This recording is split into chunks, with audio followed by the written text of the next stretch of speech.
Hello, Ocho. Let's see this question. The question says, read the information below and answer questions that follow. हमें पहले ये paragraph पढ़ना है, उसके बाद यहाँ पे हमसे एक क्वेश्चन पूछा गया है, उसको हमें आंसर करना है.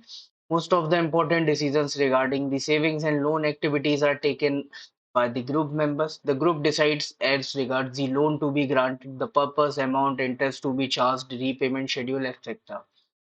Also, it is the group which is responsible for repayment of the loan. Any case of non-repayment of loan by one member is followed up seriously by other members in the group. Because of this feature, banks are willing to lend poor women when organized in SSGs, even though they have no collateral as such. Thus, the SSGs help borrowers overcome the problem of lack of collateral. They can get timely loans for a variety of purpose and at reasonable interest rate. Moreover, SSGs are building blocks of organization of rural people.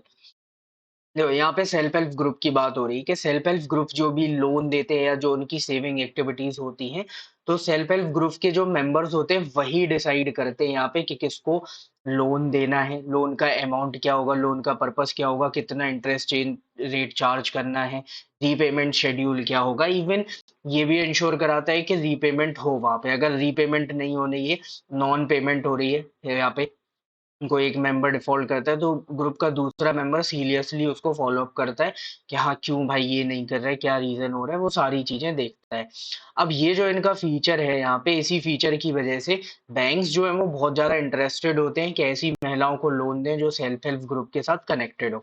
ठीक है, अगर उनके पास collateral नहीं भी होती है उन महिलाओं के पास, तो भी उनको लोन दे दिया जाता है केवल इस शर्त पर कि वो सेल्फ हेल्प ग्रुप से कनेक्ट होती हैं. ठीक है, तो अब यहाँ पे वुमेन्स का एक पर्पस सॉल्व हो गया कि उनके पास कोलेटरल नहीं थी तो उनको लोन नहीं मिलता था, लेकिन वो एसएसजीज के साथ कनेक्ट हुई तो उनको बिना कोलेटरल के लोन मिलने लगा.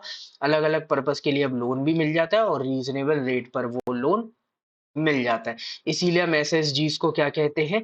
Building blocks of the organization of rural people. तो द क्वेश्चन इज, एचएसजीज आर आल्सो कॉल्ड, हमने जस्ट अभी देखा इधर ऊपर ही, एसएसजीज are also called building blocks of organization of rural people. So A will be your correct answer के एचएसजी को हम building blocks of organization of rural people भी कहते हैं. Hope you understood it well. Best of luck. Thank you.